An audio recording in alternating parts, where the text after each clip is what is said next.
mbote lisusu bandeko na ngai na bandeko oyo ngai tokutani ndenge tomesana kokutana biso na bino nalobaka na bino likambo eza ya contrat to signa ya tolukelaka bino ba information bino boyebaka yango pe bosalaka banalise na bino lelo likambo ezali kobetama lisolo makasi eza complot oyo babengi complot contre la République ya bandeko oyo bakutanaki kuna na Paris na France baye kozonga na makambo ya manifeste et le commis d'un côté balobi M. Soros muto akendaki kopesa bango misolo pona ko comploter contre la République ba misusu balobi te syndicat de colonel Moïse Katumbi nde baza sima ya makambo yango nini eza na kati ya manifeste pona nini manifeste est-ce que manifeste eza mouvement mususu edimi mouvement citoyen est-ce que eza regroupement politique mususu elingi botama qu'est-ce qui se passe na makambo oyo mbala sima bandeko na ngai toyambaki prof Mbata oyo tosololaki na ye makambo manifeste tolobi que il faut toluka Mama Léonie Kandolo oyo atangaki manifeste yango na conférence de presse oyo tomonaki esalemaki na Paris kuna tokoka koyeba nini eza na kati. C'est toujours la société civile ou bien c'est un regroupement politique monsieur Lingi Botama ou encore ce qui est la société civile. Il y a tendance nini parce que la tendance est comme trop tendance à opposition, société civile proche à opposition, société civile proche à majorité, société civile proche à Mbote Mama Léonie. Mbote Découlésère. Oza madame. Naza madame, merci. Ouais. Mama Léonie, ozaka na kati ya société civile to okomi déjà na parti politique. Ah papa nga naza na kati ya société civile, mbula na salaka na kati ya société civile ti lelo naza kaka na société civile, naza na kati ya parti politique te. OK. Société civile nini ozaka na tendance nini ya société civile? En tout cas, dans la société civile, on a la tendance. Tendance, la tendance du peuple congolais. Au peuple, les aspirations du peuple congolais. C'est ça que nous défendons. Donc, exact que tous a tendance opposition, auto-majorité, non. Tous a tendance à peuple congolais. Derrière le peuple congolais, avec le peuple congolais. Ouais, mais na Paris, on a invité qui? Na Paris, biso ba invité qui biso na professeur Mbata, na institut naé et invité qui biso na Paris.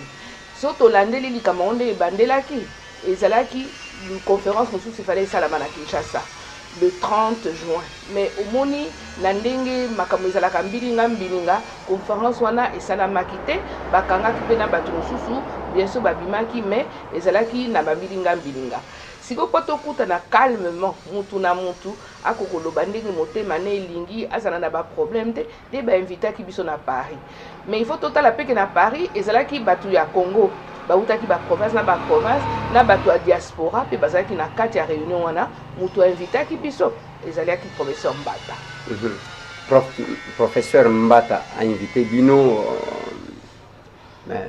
quand même Maman Léonie aux intellectuels, professeur Mbata Azumi Solowa Pitoroki pour le gouvernement, et M. Soros, Moto Azali co-financé, to éviter ceux qui yope onje na yoko ya kobima, balande la yo, ozwaka misolo wapi, ainsi de suite.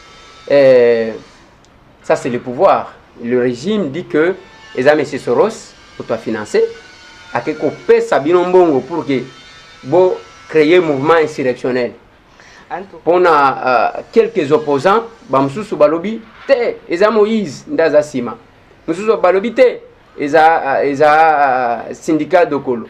Oh, Babengi, la République des Métis, Ndenge Bangomoko Babengi. Est-ce que Tokoti Koiba sur les financements? En tout cas, déjà République des Métis, Bissonde, tout ça, il y a 4 Métis, yo moko moninga na Métis. Donc, pour le financement, M. Soros, tu ne dois jamais me connaître M. Soros parce que M. Soros, l'organisation des Arabes Kinshasa, aussi ça, c'est Soros, Open Society, et ça Kinshasa. En tout cas, tu as que Open Society, aussi ça, ils ont Katia Makamwango. Biso Pende, Tokendelaki, et la société civile. Monsieur Katumbi, tomoni kunate, aza nakanisi Monsieur Katumbi aza politique. Moïse Katumbi aza politique azala ki na biso te. Muto azala ki na biso eza syndicat Dokolo. Syndicat Dokolo, c'était avec son mouvement Congolais debout. Congolais debout est un parti politique, c'est un mouvement de la société civile, avec un appel de la société civile. Il était là comme participant, comme tout le monde avec son équipe, comme nous étions là de la société civile. Bien sûr, le financement, il y a toujours, puisque organisation, nous surtout, et là, de toute tendance, organisation, nous sur la société civile, ils auront un financement. Mais, que nous sommes, disons, assujettis à quelqu'un. Hein? Il y a toujours des montages financiers, mais il y a et pas à non, parce que ça deviendrait politique. Nous ne sommes pas des politiques. Nous sommes des acteurs de la société civile. Onyo so bazala ki kuna, batanga ki bango, batanga ki ba organisation na bango, biso nyo soza bato société civile. Boza bato société civile, mais to équipe que bamsou ba lubino, boke kuna pona ko préparer candidature ya Dr Mukwege à la présidence, ce qui élection au Salema, soit te préparer que Dr Mukwege est beau propulser pour la transition ce qui est au Salema. Le Gouda Mabe, mais qu'on a na kati réunion comme moi Mukwege est en Amaïkoute. Totangi manifeste comme moi Mukwege est en Amakinan na katite. Mukwege a été présenter manifeste na réunion il y a ba professeur d'université Salakime et Salamaki na Kinshasa, je crois la semaine passée. Et ça, leur wana de ba présenta qui Mukwege manifeste, le quoi ba présenta qui ba professeur à l'université Nyosutu qui ont endossé aussi le manifeste. Mais ils ont dit que biso tozo soutenir candidature à Moutou. Biso to lobby, il faut tozonga na katia constitution. Pour le moment, le Congo a déraillé. Il faut tout loba. Il faut tout loba parce que tozo loba makambe belé belé. Mais tozo na katia mibe quoi constitution pour le moment. Donc pour le moment, on est dans une situation transitoire qui pouvait être consolidée par les accords du 31 décembre. Accord du 31 décembre, on appelle tozo la namibé qu'on a voté. Donc pour finir, où sommes-nous? Bisoto token à Paris. Et c'est là qui pour répondre à l'appel des évêques. Au lobby, le Congo va mal. Biso, la société civile, tout ça à la base, tu dois réfléchir, le Congo va mal, qu'est-ce qu'il faut faire pour revenir dans le ordre constitutionnel? Ne pas comme tu connais ça. Tu as manifeste. Manifeste est un parti politique et un regroupement. C'est un appel. Nous tournons surtout à avoir conscience qu'il faut qu'on retourne sur le droit chemin. Nini ezana kati message nini ezali ce qui okopé sa biso synthèse. Il y a idée au ezana manifeste. Idée essentielle ya manifeste eza il faut tozonga na kati ya mibeko. Pour tozonga na kati ya mibeko, il faut toluka ba solution parce que élection tobo ite que élection il faut salama. Mais il faut boyer que élection pour salama, il faut que la CENI convoque l'électorat au plus tard le 30 septembre. Pour élection et salama en décembre, ndenge ba komaki na ba accord. Or nanzela tozo kendele, tozo mona bien que ba ko convoquer corps électoral le 30 septembre. Donc, ce qui va convoquer, il fallait tout cancer makamuni to sale là parce que to koko kokende kaka à l'aveugle nengwana te. Nde biso te koloba, alors il faut réfléchir à une forme de transition. To vana na transition, transition moko et ko mema biso na ba élection. Mais transition wana ezala sans monsieur Kabila. Parce que mutu abandi likamo, mutu abebisi likamo. Ne boko benga yeli susu po abongisa. Boko benga po abongisa te parce que il avait plus de 5 ans pour préparer ba élection à Sali Angote. Nzela otozo kende ezomona na bien que tozo kende na ba élection te. Ndenge Seni azo expliquer makamo.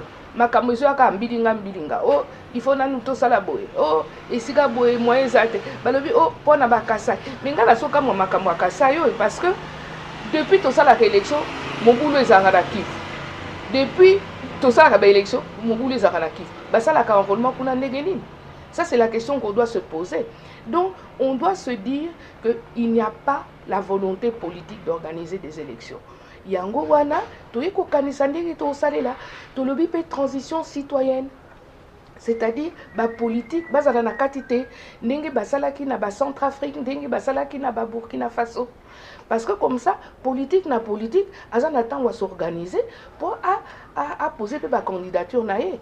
Donc en fin de compte, c'est pour leur faciliter la vie et que batouana ba uzana kati ya transition, bango bazala na ambition politique té.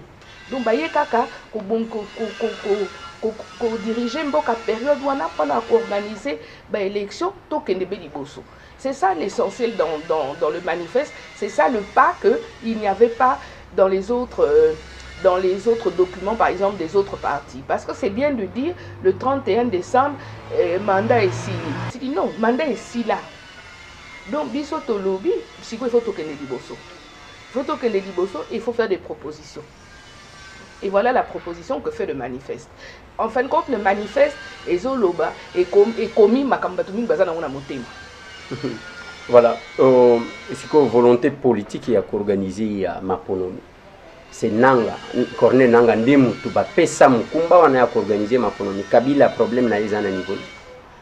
Mais il faut au-delà que mutu aza responsable ya makambo ile kaka na mboka juste le plus haut eza président Kabila. Mutu il faut asala que mibeko et landana. Il faut eza monsieur Kabila. Donc à partir du moment où pendant 5 ans et les gouvernements et les législateurs, personne n'a pu se mettre en place pour organiser des élections. Parce que quand on nous dit qu'il faut 800 jours pour l'enrôlement, mais il y a une élection à Congo, avant l'élection, c'est la maison Malumalu.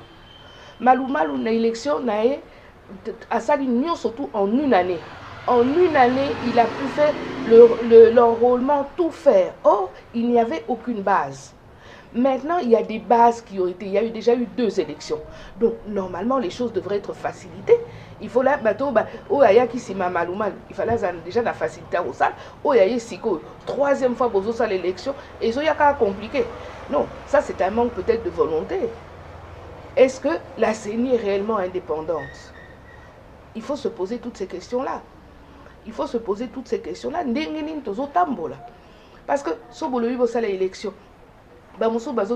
référendum majorité mais pour ça l'élection présidentielle n'a pour ça la référendum c'est la même chose, c'est une élection à une seule circonscription, donc c'est la même chose. Si vous êtes capable de faire l'un, vous êtes capable de faire l'autre. Or sikoyo ndenge ils se sont bloqués dans les textes du 31 décembre dans les accords, c'est qu'ils veulent faire toutes les élections en même temps. Les spécialistes des élections avaient dit c'est impossible, on ne sait pas faire toutes les élections en une fois. Donc, nous devons nous dire pour le moment que nous devons trouver une solution qui va nous amener aux élections.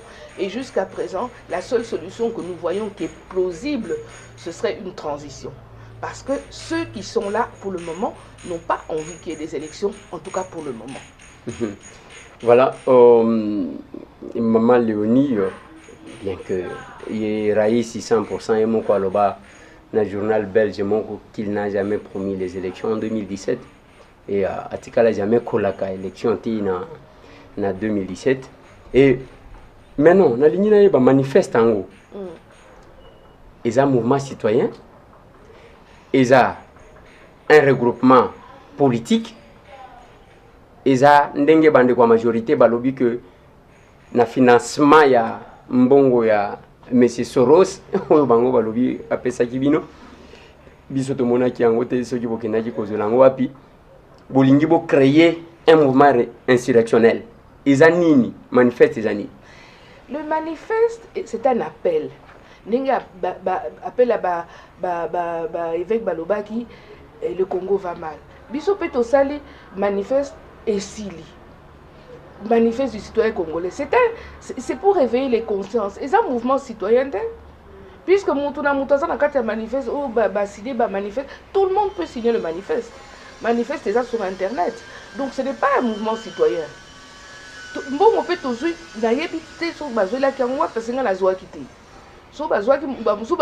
c'est possible, mais la Paris avec vraiment l'esprit de la société civile réunion pour produire des documents.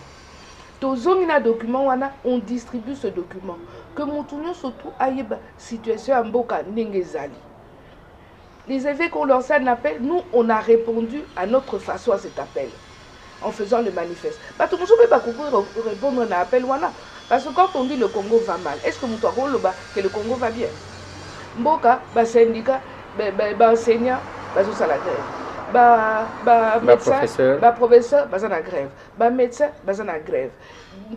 Il y a dollars, ils ont augmenté tous les jours. Donc, beaucoup que le Congo va bien. Vous savez, souvent, dans le Congo, tant que la constitution, tout le vote dans l'élection. Non, dans la constitution, les droits socio-économiques des Congolais, ils en ont 4. La constitution, on a dit que tout le monde a droit à l'accès à l'eau, à l'électricité, à un environnement salubre. Dans le cas de Kinshasa, tu vivre un environnement salubre. Il y a un panzi qui m'a na Argentine. Les lobby tumba. Salité, bipa union, sozo les cas partout, bas salité.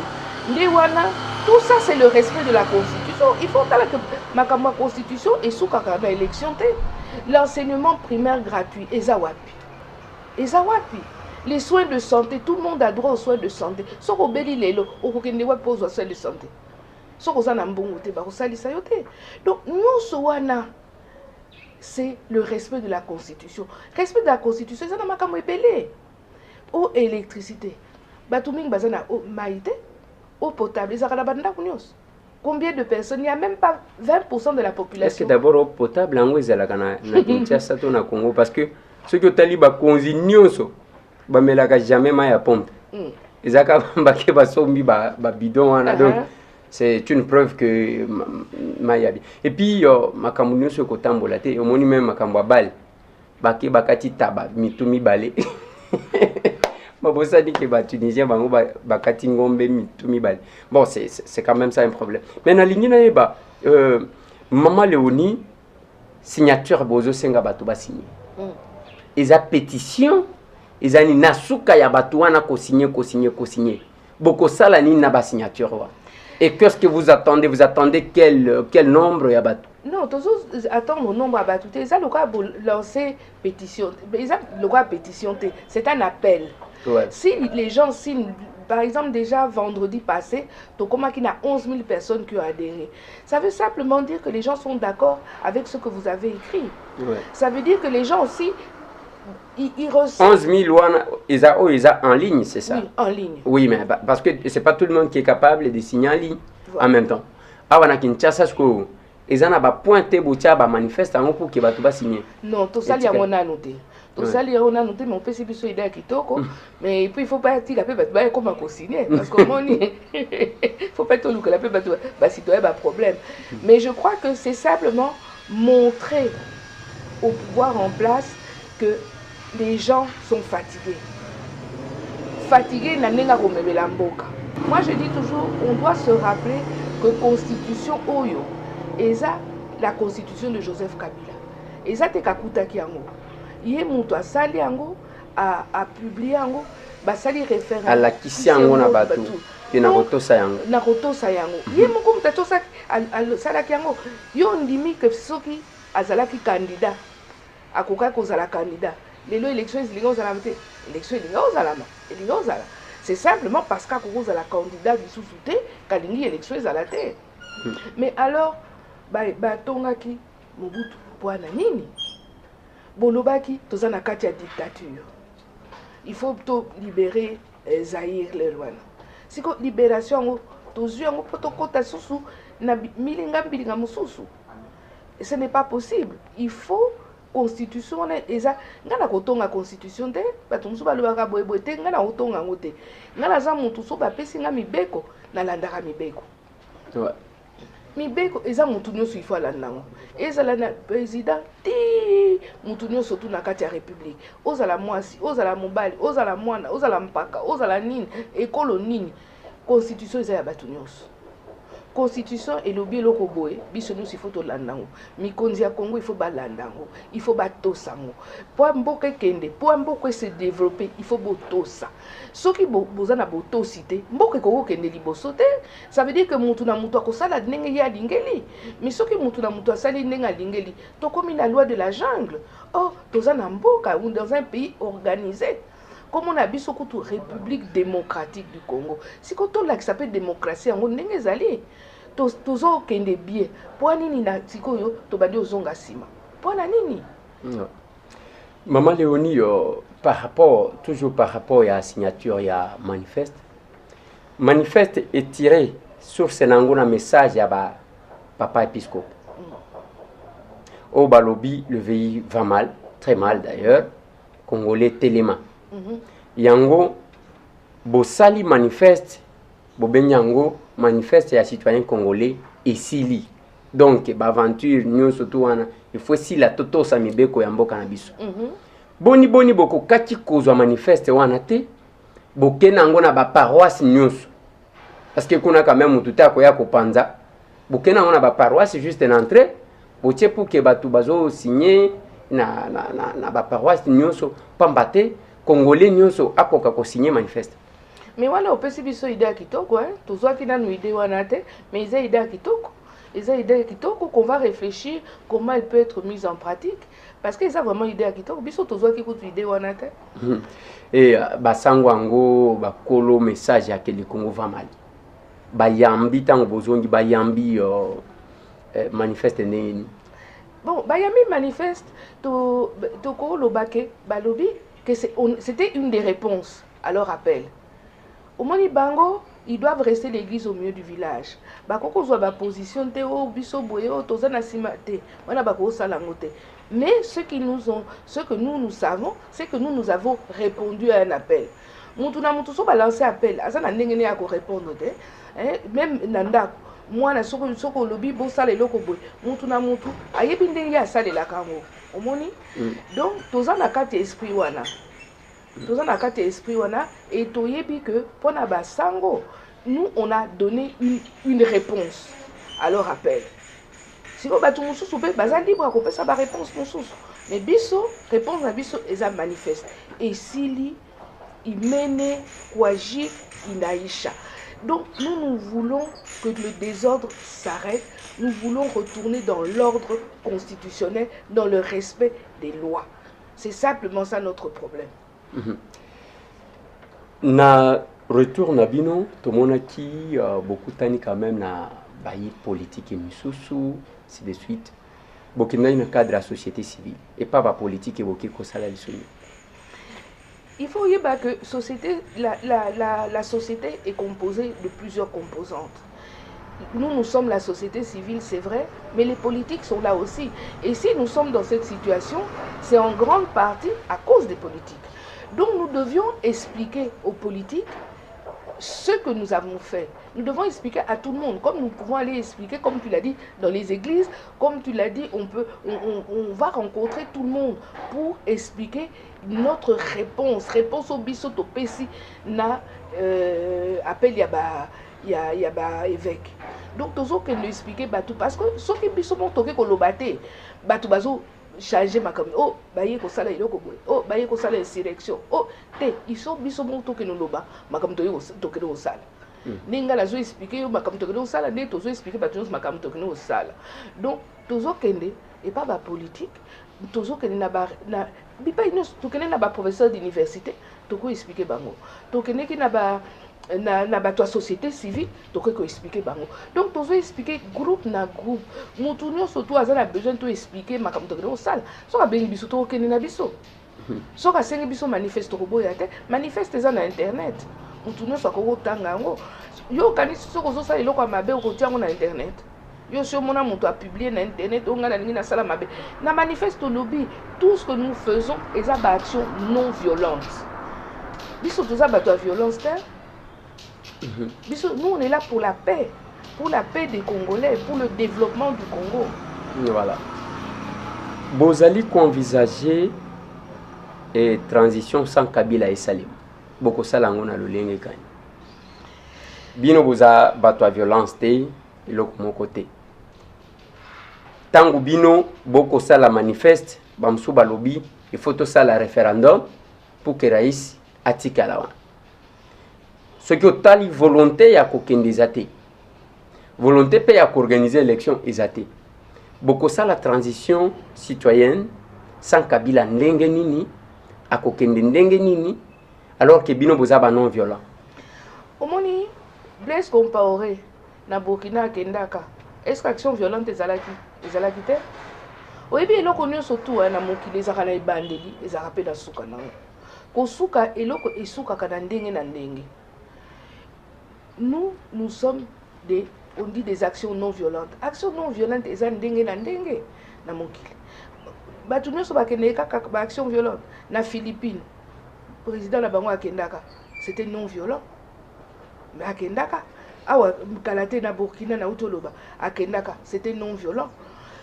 Na ba Tunisie, na ba c'était non violent. La place Tahrir, c'était non violent. Donc modèle des actions non violentes eza ebelé. Ba action non violente eza rebellé. Mais kuna eza quand même une armée, une police, ba yebi ko respecter quand même ba droit ya peuple tango ba ko manifester. Ce qui n'est pas le cas à Wepanabiso, on a bien makambu ya le 30 oyo professeur Mbat alingaki a organisé manifestation Kota 24 ba yaki ba panzi tozana mboka oyo ni les actions de l'opposition ni les actions de la société civile oyo ezali ko aspirer na changement ezali autorisé te boko koma kuna ndenge nini avec une armée et une police oyo bazali ko sentir passe oyo bino bozali komona te mboka. Oui, 8 ans, c'est bien parce que na kati ya manifeste on fait un appel à la police, na ba policier, na ba soda. Bango baye baka que ils sont partie prenante ya Congo. Baza ba congolais lokola biso. Basi na bango, bana na bango, bandeko na bango baza ba congolais lokola biso. Oyo soda police oyo azo maltraité mutu na nzela ayebaka que oyo ayepe mwasi oyo aye mwana bakope ko maltraité na soda mususu. Donc il faut na kati ya police, il faut na kati ya soda nyoso, il faut une prise de conscience. Parce que na kanisi passion ba soda ba police baza nango. Passion ba soda baza nango. Eza pasa ba ko leka kutu biso bana na bango mingi bakoti classité. Bana ba policier mingi bakoti classité. Les conditions de vie qu'ils ont sont au koti bakana bango. Mais des bango il faut ba mi yoke la mawa. Il faut ba mi yoke la mawa parce que ba situation au bazo vivre. Et ça ba situation inhumaine. Toujours ba ba générauté, o ya ba colonelté ba officier, mais soda o ya likili. O ba veuve ba militaire biso to monaka. Biso na kati ya société civile to salisa ka ba veuve militaire. To salisa ka ba soda o ba utaka ba front, baza blessé, baza à l'abandon. Donc vous allez sacrifier vie à Bananabino parce que on vous le demande. Il faut pas, on peut pas se rendre compte à Makambazo Sala. Il faut pas se rendre compte de la passion bazanango. Donc moi la soda à Kotangate. Moi la soda msala na yeko sokola mituka ya ba politicien. Est-ce que c'est normal? Est-ce que c'est normal? On dit que tous les Congolais naissent égaux en droit. Donc moi la soda azalo quoi moi la mutunyo surtout il faut que les classes, il faut attendre l'université. Mais les londes awa toujours mona que soda za mutupam. Mais ba soda oye ba sala ba école militaire. O ba uta ba école militaire awa na Congo déjà. Mais ba sala ki batwa lukumu. Ba za batwa mayele. Il ne faut pas qu'on chosifie les gens. Police a comme un mendiant. Police a ligné kaka OPC maï, OPC boé. Est-ce que c'est ça la vie? Normalement aux sala musala il y a l'État. Et ça musala le kumu. Il faut l'État fouta yo pour yo pe olé sa banana yo pour vivre dans la dignité. Et bango ba police wana, ba soda wana, ba yebaka baza banana biso. Baza banana biso ya Congo, yo moko lobi, yo zaka mwana kolo lopango. Biso nde ba kolo lopango ya Congo. Na kati ya lopango to ba lubunda biso na kati ya lopango. Aussi au mona, famille evandi, famille zo boma mususu. Biso nde ba kolo lopango. Yo za kolo lopango, ngana za kolo lopango, soda za kolo lopango, mwana soda za kolo lopango. Donc biso nyonso, il faut tomi batela, il faut tomi kengela, il faut to sala nyonso tout pour to sala lisanga moko to kendi liboso. Pour to kendi liboso, et là pour boka bonga. Yo kanisi soki to sangani te mboka ko bonga. Développement ezalaka ndenge bato basangani ndenge bato moto ayebi pasi ya moninga ndenge moto azoyeba ndenge ya kosalisa moninga mboka eza lokola famille na famille so bosalisanaka te famille na bino ekokende liboso te bafamille ekendeka liboso ezalaka bafamille soudée. Congo c'est parce que le Congo n'est plus soudé. Civil côté moko, soldat côté moko, police côté mosusu, politicien côté mosusu. Mais pour finir, toza mboka moko, toza bitendi. Il faut tomi tonaka. Ezaka pasi parce que na comprenaka démarche na compréhension à bande qu'on a bisoté pour ne pas plus longtemps que c'est dimanche. Biki toye kokutana na policier moko un lieutenant azolo bananga ki ngana soda ya mboka te ngana soda ya kabila soki akei nga pe na kei bois rien d'ailleurs nazo kende poto na komema ba mitu ka lokola j'ai pas compris alors que tango komona la plupart ya ba policier na ba militaire bakocha ye aza garde ya mwana mutu wana tanga kana école ya kofuta soki ba $5,000 ceux qui $27,000 na l'école consulaire certainement mais yé moi na ya $40,000 wana babingana kae azotanga te mais compréhension est à moi passe mais maman Léonie bosi beaucoup tani na batu misusu mais na lingi na tuna banani baza concerné na manifeste congolais surtout aza na kati ya Congo nyonso ayebi kaza congolais aza concerné par le manifeste. Eza ya mutu surtout aza concerné yango tolobi to sali na kati ya manifeste on a fait un appel aux policiers aux militaires à tout le monde mama nyo surtout aza mama bipupula azala nani azala mama tekaka na wenze azala tekaka na magasin aza femme commerçante na bengi ba mama mingi na obenga ba mama mingi. Vous êtes concerné par le manifeste ba mama puisque bisonde to botaka bino bisonde faut tozo boko la bino bisonde to lamukaka 5 heures atongo to bandi ko zwa ba légumes to bandi oteka to ke ko somba mapa to zoteka. Est-ce que musala onyoso ya passion to zomona eza kwa bana na biso bakufa eza kwa na biso bana na biso batanga te o ba foro onyoso ba mama ya Congo basalaka eza kwa bana bakende liboso eza kwa ke Congo ekende liboso. Donc mutu nyonso tu ozala mwana otangaka ozala na campus ozala na nzela ozala wewa ozala taximen ozala otekaka na wenze otekaka na magasin oza cadre supérieur na entreprise oza chef d'entreprise eza yayo manifeste eza yayo oza journaliste oza manifeste eza pona yo eza pona mutu nyonso na kati ya Congo. Voilà. Et ça que manifeste pour nous. Non, manifeste ce n'est pas un parti politique, c'est un appel, c'est pour une prise de conscience. Au tangi au lobby, il y a solo un makamba lobby, il faut beaucoup de bonga. Il y a un manifeste. Tous en asuka Maman Léonie, est-ce qu'on l'a dit situation à Kenya, il y a décision il y a Cour suprême de justice à Kenya. Ah oui, Nalandi encore c'est le mot commentaire. Ah, na sepela ki makasi parce que on voit une cour constitutionnelle indépendante, des gens qui ont dit le droit, qui l'ont appliqué. Bako yepe ko banga Kenyatta, bako banga gaye, il y a déjà président. Azana ba soda na ba policier, bato bazana manduki. Nyoso, azana nyoso. Mais balobi na balobi seni na bango na yebi so babenga oni ne pas na bango et sali musana ngo bien te bo bandela. Est-ce que Uhuru Kenyatta atomboki te ye wana bandi campagne électorale te abandi lisusu o mususu pe abandi lisusu Odinga abandi lisusu bango nyonso babandi omoni kitoko ya mibeko eza pona batu nyonso yaza président chef des armées, chef de nini. Et puis, Azana Mbongo Ebele, et Outana Tata n'est pas un président, ce qui n'est pas bandeli. Il y a eu je ne sais pas combien de présidents. Mais Balobi Naé, votre élection est invalide. Est-ce que Bakandi ba juge wana? Est-ce que Babeti Bango Massas? Est-ce que Babeti Bango Massas? Est-ce que ba menacer ba famille na bango?